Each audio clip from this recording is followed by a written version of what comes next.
Então, muito bom dia, caros amigos. Vou então agora resolver esta questão, uma questão de cálculo, que é a seguinte: considere a função vetorial f, cujo domínio D está contido em R2, vai para R3 e é definida como se segue. Quer dizer, pega aqui num ponto xy, pertencente a R2, e transforma, digamos, num ponto pertencente a R3, ou seja, raiz quadrada de 1 menos x quadrado menos y ao quadrado, vírgula, seno de xy, vírgula, traço fração xy menos y sobre a raiz quadrada de x menos 1 ao quadrado mais y ao quadrado.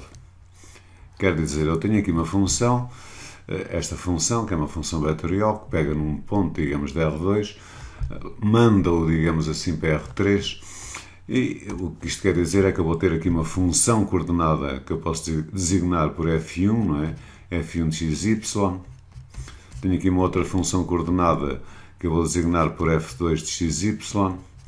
E tenho aqui uma outra função coordenada que eu vou designar por um f3 de xy. E o que se pretende na primeira questão é calcular o domínio de f, esboçá-lo e dizer se é um conjunto compacto. Ora bem, o domínio de f há de ser, não é, um conjunto de elementos xy pertencentes a R2, tal que o que é que vai acontecer? Este conjunto de elementos pertencentes a R2, tal que surge este conjunto de elementos aqui, xy pertencentes a R2, tal que xy tem que pertencer à interseção do domínio que eu designo por um D de F1, intersetado com o domínio de F2, intersetado com o domínio de F3. Portanto, o que eu tenho de fazer para calcular o domínio é precisamente calcular o domínio desta primeira função coordenada, depois desta outra função coordenada e depois desta outra função coordenada. E depois intersetar os domínios de cada uma. Ora bem, neste caso então, o que sucede é que na função f1 de x eu tenho uma raiz quadrada.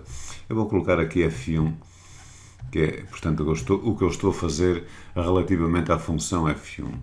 Então, devido ao facto, à presença aqui desta raiz quadrada, o domínio será o conjunto de elementos xy, tais que 1 menos x quadrado menos y quadrado terá que ser maior ou igual que zero. Isto quer dizer também que menos x quadrado menos y quadrado terá que ser maior ou igual que menos 1, como é óbvio. Ou seja, eu vou ter facilmente x quadrado mais y quadrado menor ou igual que 1. Ora bem, o que é que isto significa? Isto significa, precisamente, que eu vou aqui obter, digamos, em termos de desenho, vá lá, um círculo, não é? Centrado em 0, 0, centrado em 0, 0 e raio 1. Terei qualquer coisa assim, não é? Qualquer coisa assim, admitindo aqui que o raio é precisamente igual a 1. Tenho qualquer coisa assim. Portanto, será isto tudo que eu estou aqui a desenhar a verde, incluindo, portanto, a linha.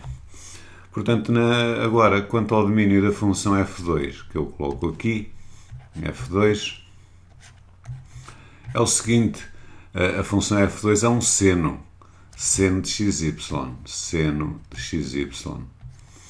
Então, se isto aqui fosse uma questão, digamos, do ensino secundário, eu nada mais, o que é que eu teria que saber?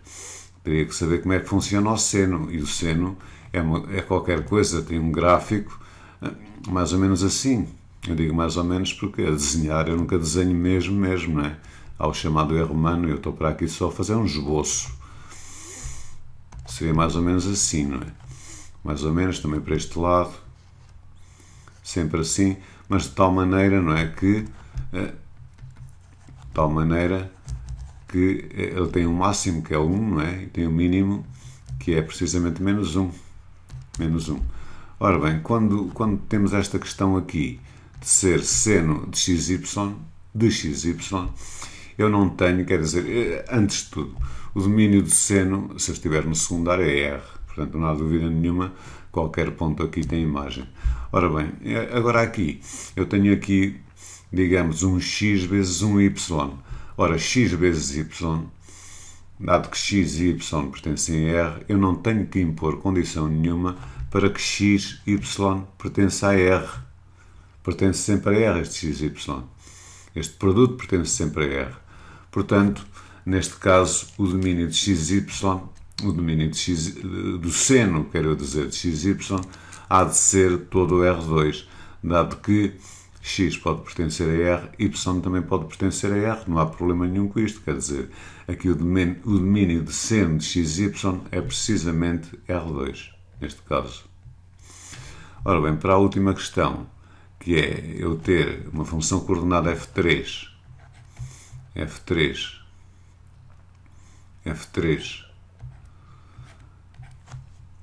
que é definida como segue, é precisamente igual a xy menos, penso eu que é xy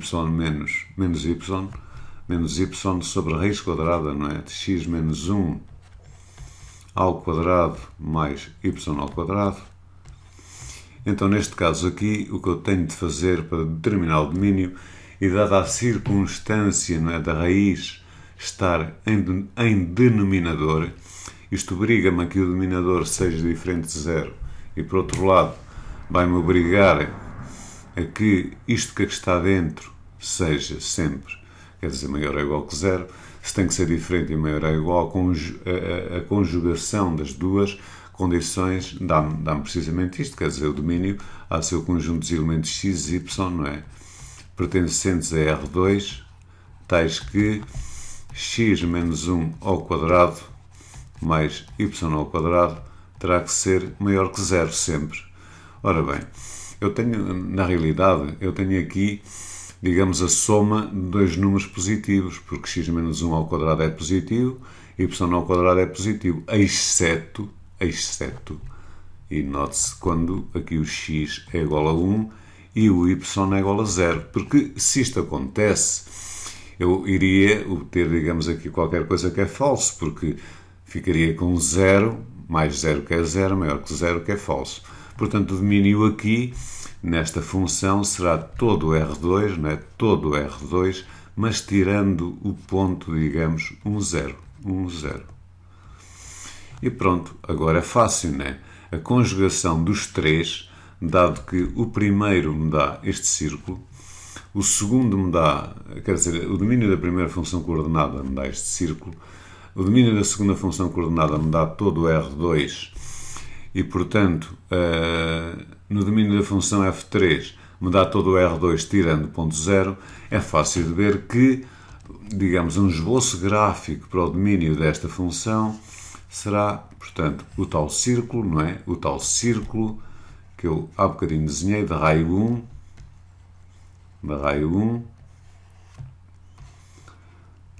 estou aqui a desenhá-lo com uma certa preocupação, da raio 1, tudo cá para dentro, né? Tudo cá para dentro, devia ser a roxa, incluindo a linha,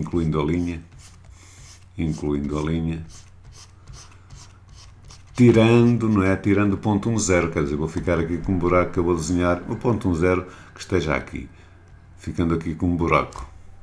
Pronto, tudo bem. Seria assim o esboço, digamos, do domínio, o esboço gráfico, digamos, do domínio de f. Agora, o que é um conjunto compacto? Um conjunto diz-se compacto, um conjunto é compacto, se e só se, compacto, se e só se, é limitado e fechado. Ora bem, é fácil de ver, penso eu, que este conjunto que aqui está é um conjunto limitado. Basta tomar aqui uma bola, não é uma bola, centrada em 0, 0, e cujo, digamos, raio seja superior a 1. Por exemplo, esta bola que eu estou para aqui a desenhar, não é? esta bola que eu estou para aqui a desenhar, digamos que inclui, portanto, o conjunto que eu defini. Quer dizer, este conjunto que está aqui a roxo está dentro, né, da bola que eu desenhei. Quer dizer, eu posso dizer então que este conjunto a roxo que eu vou designar por um A, conjunto a roxo, pronto, conjunto a roxo, está contido numa bola de centro 0, 0, não é? Que está, e raio delta, tal que este raio delta basta que seja, digamos, maior do que 1, dado que o raio do círculo era precisamente uma unidade. E, portanto, o conjunto é limitado. Agora, será fechado? Quando é que temos um conjunto fechado? Um conjunto é fechado. Um conjunto, digamos, um conjunto. Aqui, o CR, portanto, o roxo, CR é fechado se e só se o seu complementar, que eu designo assim, é aberto. Ora bem, qual é o complementar deste conjunto? É tudo que está para fora, não é? Tudo que está para fora. Digamos que a vermelho será tudo que está para fora. Tudo que está para fora, não incluindo a linha. Portanto, não incluindo a linha.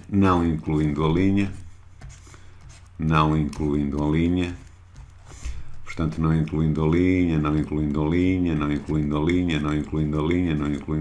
tudo que está para fora, não incluindo a linha, mas, aqui neste pontinho vai incluir, porque, quer dizer, terá que incluir porque eu estou a fazer o complementar. Ora bem, se eu aqui, em qualquer ponto deste conjunto, deste que eu desenhei a vermelho, tomar um ponto qualquer, aqui este ponto, por exemplo, eu consigo sempre, não é, obter uma bola que está completamente contida, não é, dentro do conjunto, mesmo que esteja aqui muito próximo, não é, muito próximo, há sempre, digamos, uma bola que está incluída no conjunto e, portanto, o conjunto até parece ser todo formado por pontos interiores. Mas se eu considerar aqui este que agora pertence, este conjunto, quer dizer, qualquer que seja o raio da bola, por muito pequeno que ele seja, vai sempre incluir pontos do conjunto e, portanto, do outro a roxo. E, portanto, este ponto aqui não é um ponto interior. Logo, se não é um ponto interior, e para que o conjunto CR seja fechado, isso quer dizer que o complementar terá que ser aberto, aqui falha. Portanto, este conjunto não é um conjunto, digamos, aberto. Logo, o conjunto dado não é um conjunto compacto, porque para ser um conjunto compacto, a condição necessária e suficiente é que seja limitado e fechado. Quer dizer, eu tanto posso andar deste lado para este, como deste lado para este. Compacto, então implica que é limitado. Compacto, então implica que é fechado. Se é limitado e fechado, então implica que é compacto. Penso que me fiz entender com estas questões. Agora, na segunda questão, é calcular se existir o limite,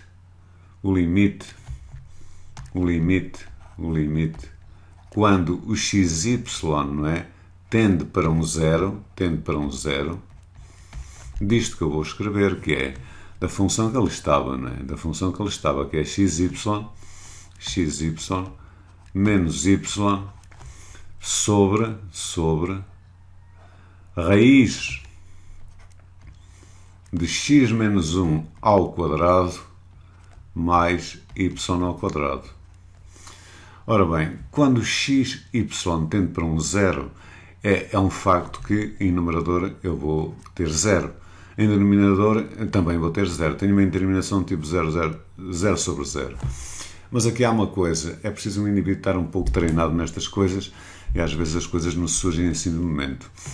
Eu estou a ver que isto aqui é o produto do infinitésimo por uma função limitada. Mas como? Ora bem, isto é o mesmo que ter então limite, quando xy tende para 0, 0, e então o que é que eu vou colocar em cima? Em cima vou colocar o y em evidência, eu vou ter x menos 1 vezes y sobre a raiz quadrada, não é? De x menos 1 ao quadrado mais y ao quadrado. Ainda vou fazer mais. O que eu vou fazer é isto, é o limite, quando xy, aqui é um zero. Aqui é um zero, portanto eu vou tratar de apagar e colocar aqui precisamente um zero, um zero. Então, isto será o limite quando xy, não é? Tende para um zero de y, estou a isolar, x menos 1, raiz quadrada de x menos 1 ao quadrado mais y ao quadrado. Y ao quadrado. Y ao quadrado. Ora bem, que y é um infinitésimo é fácil de ver que é, porque quando xy tende para 1, 0, isto significa que o x tende para 1, o y tende para 0. Tenho aqui um infinitésimo. Agora terei que provar que esta função que aqui está é precisamente uma função limitada. Para provar que é uma função limitada, eu tenho que provar o seguinte, é que dados quaisquer xy pertencentes ao domínio desta função, eu sou capaz de arranjar, digamos, um m grande pertencente a R e um m pequeno também pertencentes a R, tais que, digamos, esta função esteja entre m grande e m pequeno. Vamos lá ver. Em primeira análise, pensemos no seguinte. Reparem que se tiver, por exemplo, x, aliás, raiz de x quadrado, raiz de x ao quadrado, isto é o mesmo, e a raiz deve ser tomada como função, tem aqui o sinal mais, isto é o mesmo que ter x se x for maior ou igual que 0, ou é igual a menos x se x for menor que 0. Isto quer-me dizer precisamente que a raiz de x quadrado, não é? É o mesmo que ter módulo de x.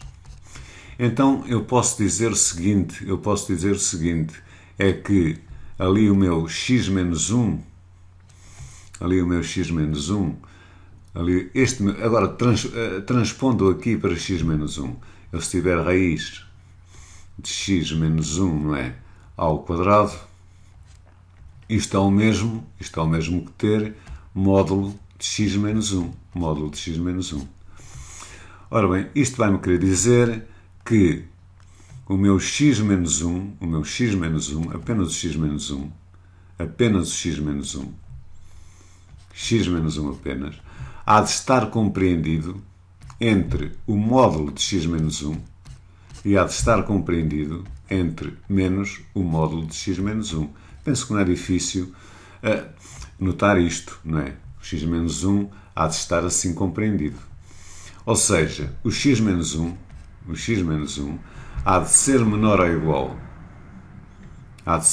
igual que a raiz quadrada de x menos 1 ao quadrado e há de ser maior ou igual que menos a raiz quadrada de x menos 1 ao quadrado. Penso que aqui já não há nenhum problema, porque eu mostrei aqui, não é, que a raiz de x quadrado é igual ao módulo de x e, portanto, agora, se eu tiver, na vez de ter x, tiver de x menos 1, as coisas funcionam na mesma. Mas eu não me vou ficar por aqui, quer dizer, se o x menos 1 funciona assim, está precisamente entre a raiz de x menos 1 ao quadrado e menos raiz de x menos 1 ao quadrado, então, também, de certeza absoluta, eu posso aqui somar, digamos, um y ao quadrado. E aqui também, dentro da raiz. Hein? Isto aqui dentro da raiz. Mais aqui um y ao quadrado. E agora, atendendo a que eu estou dentro do domínio desta função, eu vou dividir tudo por raiz de x menos 1 ao quadrado mais y ao quadrado. Quer dizer, irei obter x menos 1 sobre a raiz quadrada. Não tenho problemas, que isto aqui é um número positivo. X menos 1, portanto, estes sinais aqui destas desigualdades mantêm-se. X menos 1 ao quadrado mais y ao quadrado. Dividindo, quer dizer, esta dupla desigualdade por raiz quadrada de x menos 1 ao quadrado mais y ao quadrado. Aqui vou obter 1, porque estou a dividir pelo próprio número. E aqui é evidente que vou obter menos 1. Sendo assim, eu já consegui encontrar, digamos, dois números, este é o número m grande e este é o número m pequeno, tais que quaisquer que sejam x e y pertencentes ao domínio da função, esta função está entre este m grande, que neste caso é 1, e o m pequeno, que neste caso é menos 1. Provei então que a função é limitada. Posto isto, se provei que a função é limitada, então aqui no cálculo do limite eu tenho precisamente o limite do produto do infinitésimo por uma função limitada. Então, se isto é um infinitésimo e chama função limitada, há um teorema então que me diz que o resultado deste produto ainda é um infinitésimo, quer dizer que este limite é precisamente zero. E pronto, meus amigos, desta maneira eu resolvi, portanto, esta questão, que era uma questão, portanto, de cálculo. Obrigado, meus amigos. Tenham um ótimo domingo.